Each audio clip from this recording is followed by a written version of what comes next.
കർത്താവേ, അങ്ങ് ചെയ്ത കാര്യങ്ങളെല്ലാം ഞാൻ വർണ്ണിക്കും. ഇത്രത്തോളം അങ്ങ് എന്നെ നടത്തിയല്ലോ. വീണുപോകുന്ന സാഹചര്യങ്ങളിൽ ഞാൻ തളർന്നു നിന്നപ്പോൾ ഒരു ആശ്വാസത്തിന് വേണ്ടി ഞാൻ പലരെയും അന്വേഷിച്ചു. പല ആളുകളും എന്നെ കൈവിട്ടു. പക്ഷേ പിതാവേ, അങ്ങ് എന്നെക്കുറിച്ച് ഒരു ഉദ്ദേശമുണ്ട്. അതുകൊണ്ട് അങ്ങ് എന്നെ ഇന്നുവരെയും ജീവിപ്പിക്കുന്നു.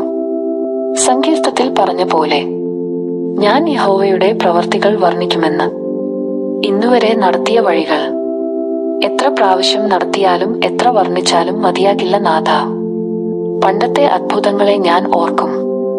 അത് പണ്ട് എനിക്കായി ചെയ്ത അത്ഭുതങ്ങൾ ഞാൻ മറന്നിരിക്കുന്നില്ല.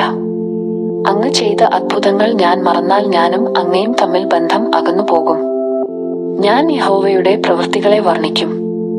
നിന്റെ പണ്ടത്തെ അത്ഭുതങ്ങൾ ഞാൻ ഓർക്കും. ഞാൻ നിന്റെ സകല പ്രവൃത്തിയെയും കുറിച്ച് ധ്യാനിക്കും. നിന്റെ ക്രിയകളെക്കുറിച്ച് ഞാൻ ചിന്തിക്കും. സങ്കീർത്തനം അധ്യായം 77 വാക്യം 11-12. സ്നേഹത്തോടെ, പ്രിജു ജോൺ.